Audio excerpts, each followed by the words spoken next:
코로나 영향으로 폐업으로 인한 임차인의 계약 해지권 조항이 신설되었습니다.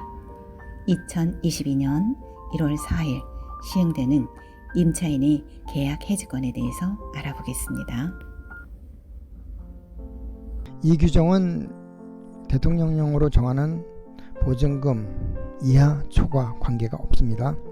임차인이 감염병 예방법에 따라 집합제한, 영업제한 등 금지 조치를 받았을 때 그 조치 기간이 통상 3개월이 이상일 때 그로 인하여 임차인에게 경제 사정의 중대한 변경, 그러니까 어려움이 생겼을 때에는 임차인은 임대인에게 계약 해지를 통고할 수 있습니다.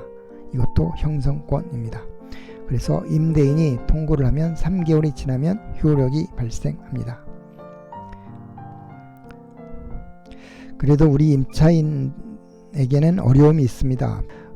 폐업으로 인한 임대차 계약 해지를 하면 소상공인으로 대출을 받은 그 대출금은 상환을 해야 하고, 그리고 또 임차인이 처음에 권리금을 많이 주고 들어왔는데 이제 영업을 잘 해서 권리금을 좀 올릴 수 있는, 그렇게 영업이 잘 되는 상황인데 갑자기 코로나로 인해서 상황이 어려워졌다. 정말 폐업을 해야 될지 고민이고, 또 폐업을 한다고 해도 마땅히 다른 데 갈 곳도 없고 고민입니다.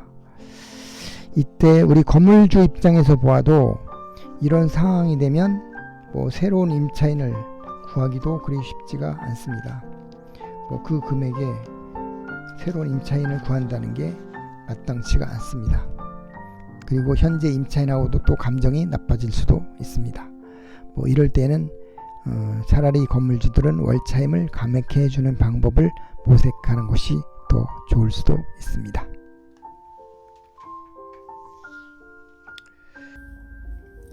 이번에는 코로나로 인하여 월차임을 감액해준 건물주에 대해서 국세청에서 세액 공제를 하여주고 서울시 등 지방자치단체에서도 착한 임대인을 위한 사업이 있는 줄 압니다. 거기에 대해서 알아보겠습니다. 이 제도는 임차인의 환산보증금이 대통령령으로 정하는 금액 이하, 그러니까 서울시 같은 경우 환산보증금 9억 이하에만 해당이 됩니다. 착한 임대인에게 주는 혜택은 여러 가지 있는데 두 가지를 찾아보았습니다. 국세청에서 소득세 세액 공제를 해줍니다. 그리고 지방자치단체, 서울에서는 서울형 착한 임대인 지원사업이라고 있습니다.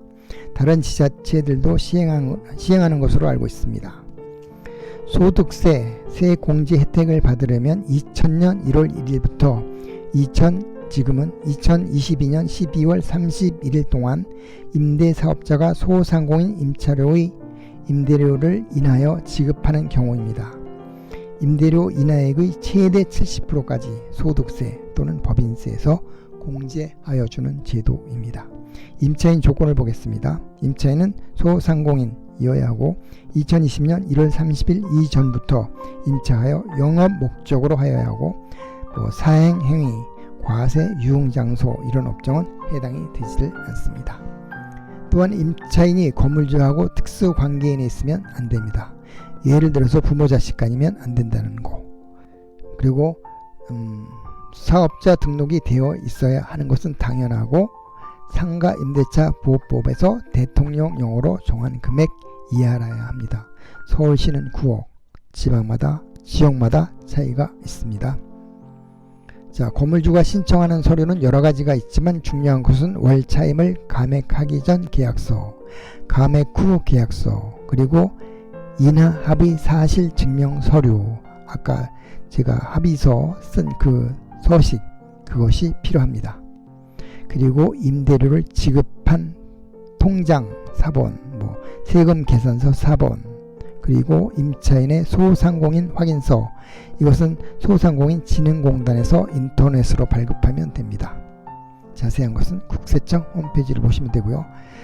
서울형 착한 임대인 지원 사업입니다. 2022년도 서울시 예산을 확인해 봤더니 5억이 잡혀 있습니다. 여기서 5천만 원은 홍보비로 사용하는 것 같고요. 4억 5천은 상품권으로 준다는 것 같습니다.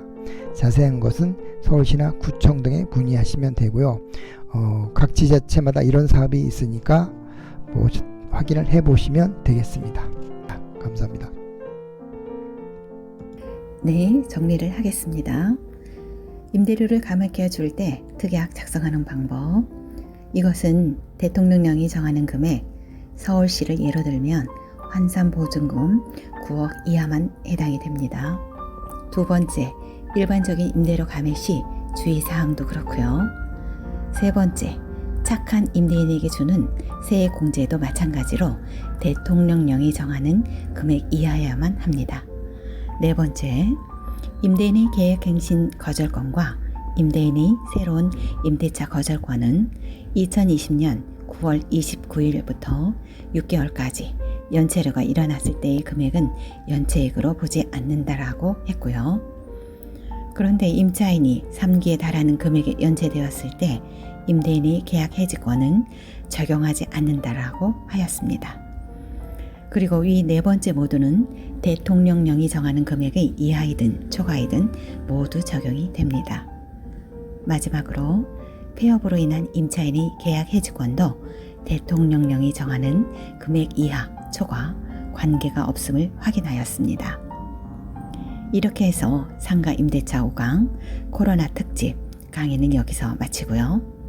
다음 6강에서는 대법원 사이트에서 우선 변제권, 최우선 변제권, 과밀 억제권력 찾는 방법, 그리고 민법, 민사특별법이 충돌되었을 때 법을 어떻게 적용하는지에 대해서 알아보는 시간을 갖도록 하겠습니다. 감사합니다.